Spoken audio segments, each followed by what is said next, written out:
Remeshing is generally understood as the process of reconstructing any input geometry while satisfying certain topological requirements, like a specific amount of output polygons or surface details. At the same time, the reconstructed geometry must either match or closely approximate the input geometry.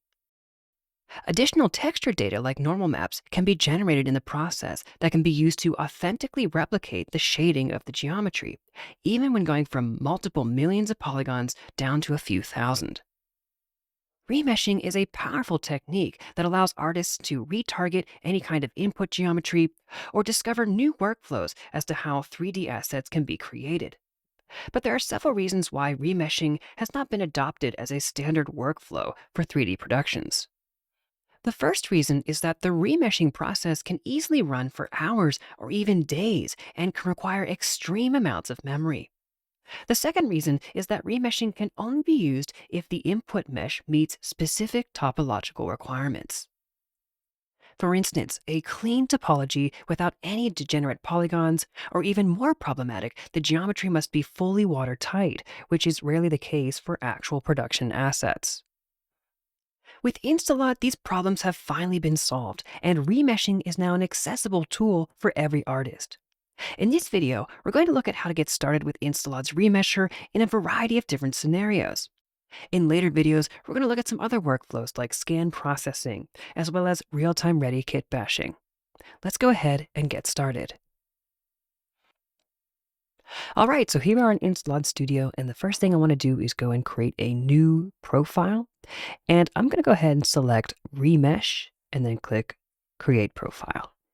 So next up, I'm going to go ahead and bring in a mesh here. So I'm just going to go off to my second screen here and grab a mesh. And I'm going to go ahead and bring in this troll character. So as you can see here, we have this troll and it's got about 127,000 polygons. I can show you the wireframe here for the body. We can also see that this troll is made up of multiple submeshes here. And you can see there's different UV layouts for some different materials. So if I just go to the material tab, we can see we have 3 different materials for this troll, resulting in 6 draw calls for this character. So now what I'd like to do is I'd like to lower the polygon count of this troll, but heavily optimize it for a real-time environment like a game. And so that's going to involve things like combining all these objects together, merging materials, and definitely lowering down this polygon count for some LODs. And that's exactly what the Remesher does here. You can see that we have the Remesher here off to the side. I'll just go ahead and hide the UV viewer for now. And so the Remesher, what it's going to do is it's going to reconstruct the input geometry here. And it's only going to reconstruct the new mesh with the amount of polygons necessary. And by default, what the Remesher will also do is combine all of our objects in the scene into one. It's going to remesh them and merge them together. And this is really going to help with reducing our draw call count. And then what it's going to do is it's going to unwrap the UVs of the newly reconstructed mesh, providing us with some efficient UV shells. And then finally, it's going to bake and transfer all of the texture information that we have here. And it's going to transfer them onto the new mesh. It's even going to do things like taking all of the high poly information here from this troll and baking it into a new normal map as well, all the high frequency information. So I'm going to go to my remesh settings here, and I'm going to change this under remesh settings. I'm going to go to maximum triangles, and I don't want this troll to be any larger than 5,000 polygons. So I'll type in 5,000 here, and let's go ahead and adjust some of the texture settings. So I'll go to the texture output tab here, and this is where we can define things like the resolution of the generated textures that we're going to be baking. So let's go ahead and keep this on 2K for now. And we can also choose things like the export format. But there's one thing I wanted to mention here, which is about the normal map. So what's really cool about the normal map here is, when you have 16-bit textures like normals, what we can do is we can actually do an 8-bit dithered here, an 8-bit dithered option. And so if you choose the 8-bit dithered option, what that's going to allow you to do is lower the bit depth of a normal map, have it where it's less heavy in file size, but you're not going to get that common stepping effect that you might get from going from a 16-bit normal map to an 8-bit. It's a fantastic way to be able to lower the file size and the resources needed to be able to load up the mesh and its heavy normal map textures. In this case, I'm just going to go ahead and leave this all by default. But I also wanted to bring your attention down to this texture pages section. These are the texture maps that are going to be generated for the reconstruction. So in this case, I'm going to go ahead and create an object-based normal map. We can also bake some ambient occlusion here as well. And I want to call your attention to this custom textures option here. And so what this does is it takes, you see we have a base color map here. We also have a normal map as well. So if I go ahead and look at this, why don't I go ahead and just open up the UV viewer here so we can see it. So if I go ahead and select something like the troll and then click on this icon here to view the textures, we can go ahead and look at the normal map here. So you can see we have the veins and the different high frequency details of this troll.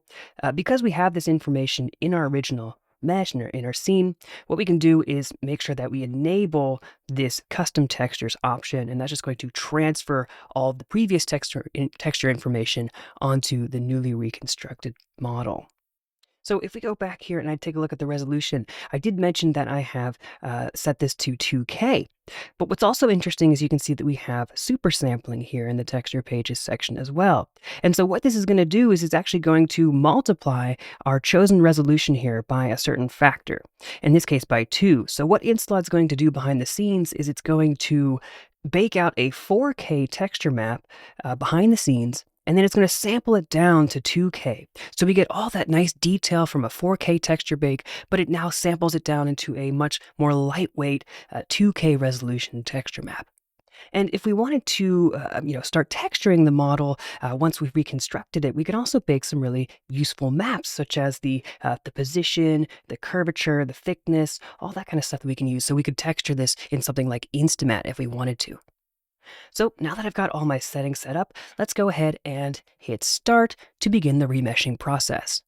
So again, InstaLOD is going to reconstruct a brand new model from scratch here in the form of this troll. It's going to unwrap the UVs of that reconstruction, and it's going to bake and transfer all of that texture information from the original and put it on the reconstructed mesh. And it's actually doing something really powerful behind the scenes here as well, in addition to all of that, which is it's actually baking 2 normal maps. So the first normal map is going to be that normal low to high poly bake. But the second is that it's going to take that original tangent space normal map that we just looked at on our troll, and then it's going to convert that tangent space from the original to the new mesh. You can see that it just reconstructed and combine both of those normal maps together. And you can see it's a very seamless process, which means that, all the details from the normal map on the original troll are going to transfer over to this newly reconstructed mesh, which you can see it's now done. So this is the newly reconstructed mesh that InstaLOD has created here. We can see it's done a fantastic job here creating this new reconstruction. And you can see it's exactly 5,000 polygons. So if I go ahead and click on it here, you can now see, it's modeled over all the details like the face and the teeth. You can see it's even combined the objects here. You can see here in the outliner that it's merged over and combined the cloth with the body, things like that. Really nice looking result here, and you can see it just took a matter of seconds. Let's also take a look at those textures. So I'll go ahead and bring back that UV viewer. You can see this is the newly constructed UVs and textures. We get these nice big shells. Again, this is for the entire object here on our 2K texture here. Let's also take a look at that normal map as well. So you can see we've generated an object space normal map. In this case, converted it from a tangent space normal map, but it's included all those extra details like the veins, the teeth, all that stuff, very seamlessly combined into one texture map here for the normals. And of course, we also baked an ambient occlusion map as well. Now, there's another thing that I wanted to mention here that the Remesher has done for us, and that involves taking a look at the back of this troll. So I'm going to go to the top here and I'm going to go back in time. We've got this timeline across the top, which allows us to go back to a previous step in the process when working with InstaLOD. And we can see here that on the back of this troll, we've got some broken geometry along the back. And that might be a problem for some remeshers, but in this case, you can see for InstaLOD, it was no problem at all. Because if I go to the reconstruction, you can see what it's done here is it's just modeled over the back of the troll to create a nice, clean result.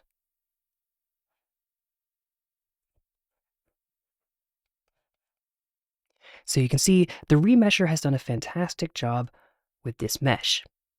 So with one click of a button, you can see that we've taken a troll that had multiple pieces on it, multiple materials, and 127,000 polygons, and it's remeshed it to combine all of our objects together, merge all of our textures, and drop our draw call count to 1 with a total poly count of 5,000 polygons.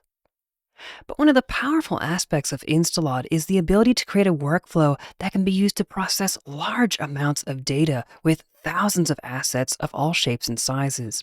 And in this particular case, what we did was we set a hard limit, as you can see here, of 5,000 polygons for the maximum triangle count. And that applies to any asset that we process. But how do I know if I need more or less polygons when I process large amounts of data? Up next, what I'd like to show you is how we can create a scalable asset processing workflow, which will allow us to remesh any model and always make sure that we have as many or as little polygons as we need. So to do that, instead of using the maximum triangles here, I'm going to change this to the fuzzy face count target. The fuzzy face count target automatically determines how many polygons the reconstruction needs based on this level of quality that we specify here. So you can think of as normal as pretty good for up close and for real-time destinations. Then if you go to low, or lowest, that can be optimized for LODs that are more distant from the camera, or you need to crunch down some more of that polygon count or get a more simplified mesh.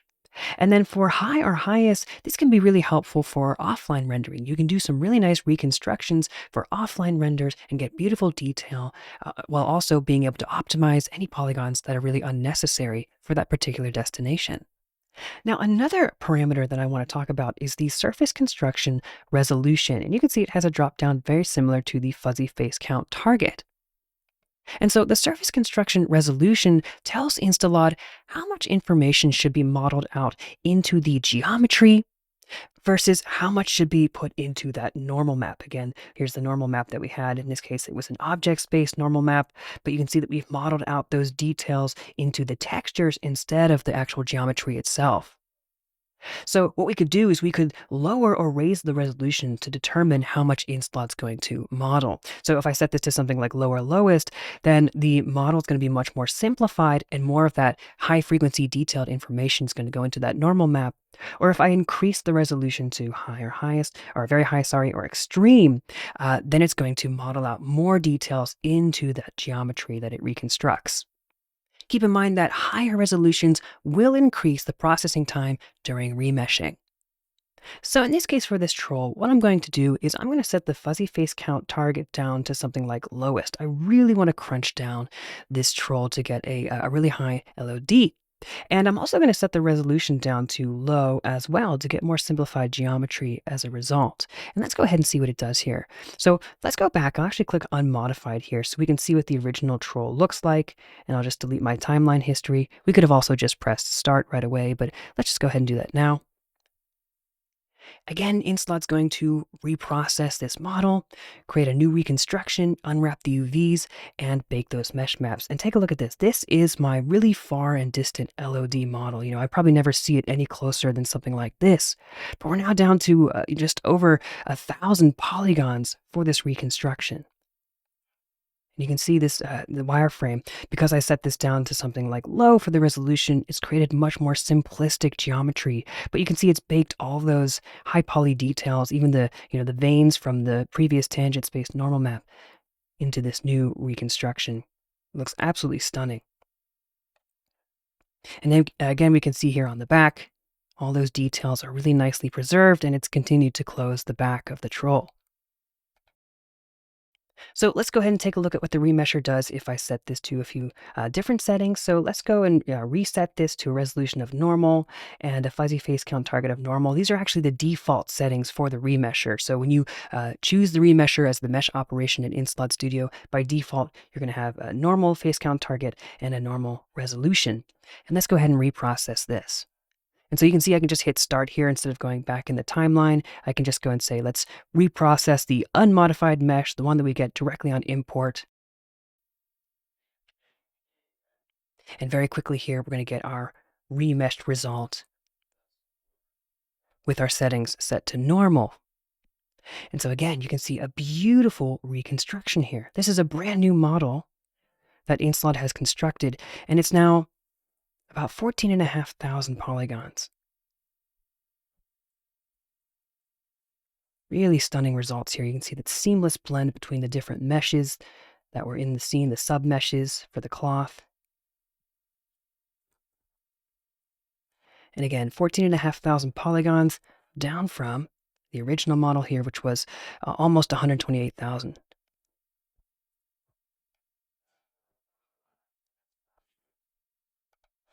So another stunning result from the Remesher. And what was great was that I didn't have to tell InstaLOD how many polygons I needed to get this level of quality. It determined how many polygons I needed by using the fuzzy face count target set to normal. So now what I'd like to show you is how this is a truly scalable workflow by using the Remesher, because now I'm going to change the mesh that we're processing in InstaLOD. So again, I'm going to go over to my second screen here, and let's bring in a hard surface model this time. So I'm going to go ahead and drag this in. And so here you can see we have this communicator model. It's about 156,000 polygons with a lot of different pieces here, a lot of different sub meshes. You can see we've got these different parts here. There's a really complex piece here for this top section. You can see that the antenna has separate parts. There's even parts on the inside here, which we can see through. So it's a very complex piece, model here. And we can take a look at the UVs. I'll just go ahead and show them here. So for the model, you can see we have a bunch of different parts here, all nicely laid out. And you can also see that we have multiple materials as well. So if I go to the material editor, you can see we have a lot of materials here. We even have one for the screen, which you can see here. This is an 8K texture just for the screen, but you can see it's only using this small portion of the texture space. And that's a lot of wasted space, and especially when it comes to file size for all those texture maps. So we're definitely going to need to combine all these pieces together.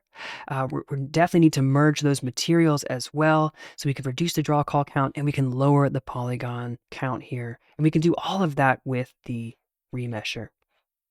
So let's go ahead and I'm not going to change any of the settings here. I'm just going to go ahead and hit start.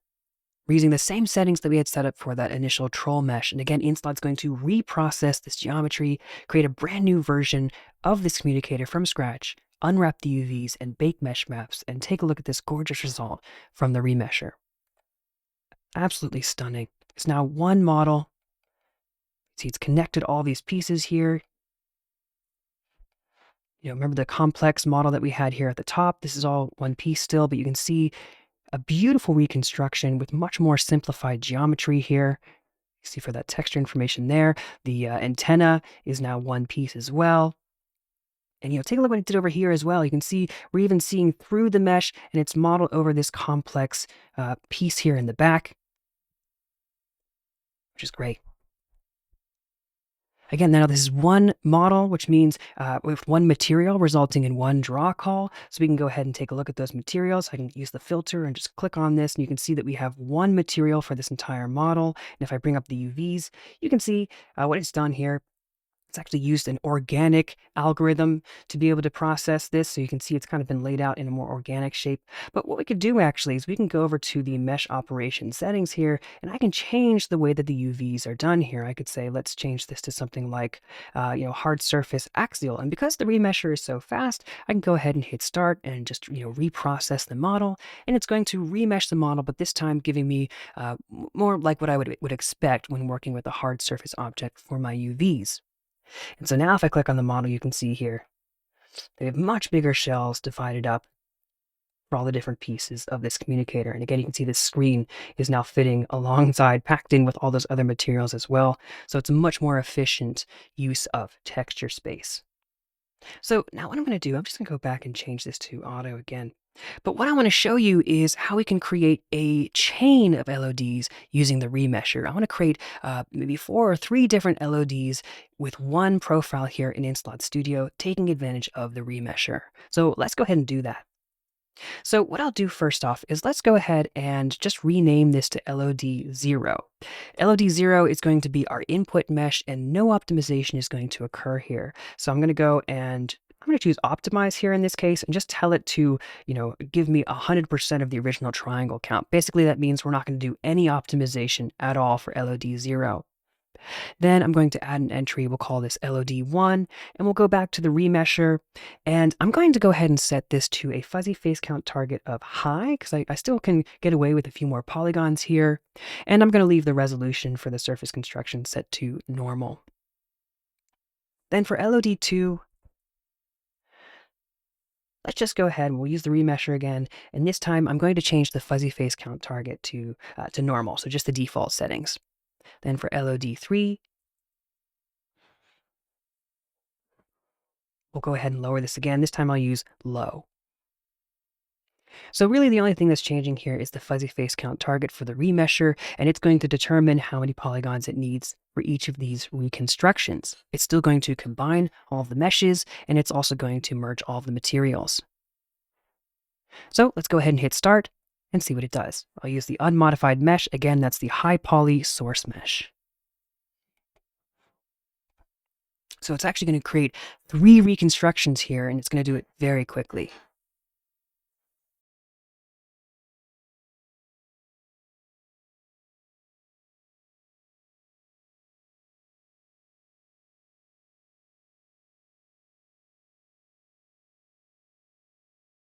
And there you can see it's now finished processing all of those LODs, and you can see we have these tabs here up at the top. And so what's really nice here is I can go ahead and hover over these tabs and we get a live preview of our LOD here in the viewport. And you can see the polygon count just dropping as we continue to go. Even at LOD3, you can see that this looks really nice, even up close, which is incredible. But really an LOD3 like this would probably only be seen from, pretty far away, if not really far away. But even up close, you can see this is absolutely stunning. You can see it's modeled over, the connections between the screen and these parts here. It's done a beautiful job with these side parts. Again, with the top as well. Just almost 3,000 polygons here from the original, which was 156,000. So a fantastic job by the Remesher. So we were able to generate all 3 of these or 4 of these LODs here very quickly using one profile in InstaLOD. And this is scalable, right? This is scalable because InstaLOD is determining how many polygons it needs using the fuzzy face count target. So just to prove that one more time, I'm going to go ahead and bring back the troll. We'll go ahead and import that. And let's use this profile that we just created, this recipe of creating these LODs on a completely different asset, and hit start. And create 3 different reconstructions of this character using those settings.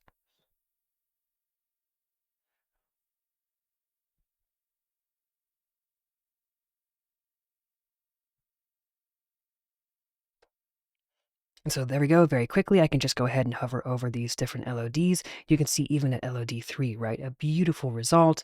And I can use this one profile here to now process a whole bunch of other assets. So if I wanted to save this profile, for example, what I could do is just go to the File menu and then choose to save this profile. And then I could load this up in InstaLOD Studio if I wanted to as a template and just continue to process other meshes. Or what I could do is I can go to the File menu and choose to run this in InstaLOD Pipeline. And so what InstaLOD Pipeline allows us to do is take the profile that we have loaded up in InstaLOD Studio and now batch process a large amount of data. I can just add tons of files and folders here into the InstaLOD pipeline dialog, or you could use the command line version of InstaLOD if you prefer something like that. Provide an output path, set up some naming conventions with some variables, and then just hit start, and InstaLOD will automatically create all the LODs that I need using this profile here in InstaLOD Studio and utilizing the Remesher for all of that data. So as you can see, the Remesher is a fantastic way to optimize your 3D models by doing the automatic retopology of an asset, combining meshes, and merging materials to reduce draw calls. And with the fuzzy face count target, you can see that you can easily create this scalable workflow to create LODs for large amounts of data. Thank you very much for watching, and we'll see you in the next video. If you enjoyed this video, drop us a comment below, and don't forget to subscribe. For the latest news about InstaLOD, please visit our website and follow us on Twitter. You can find all the links in the video description below. Thanks for tuning in, and we'll see you in the next one.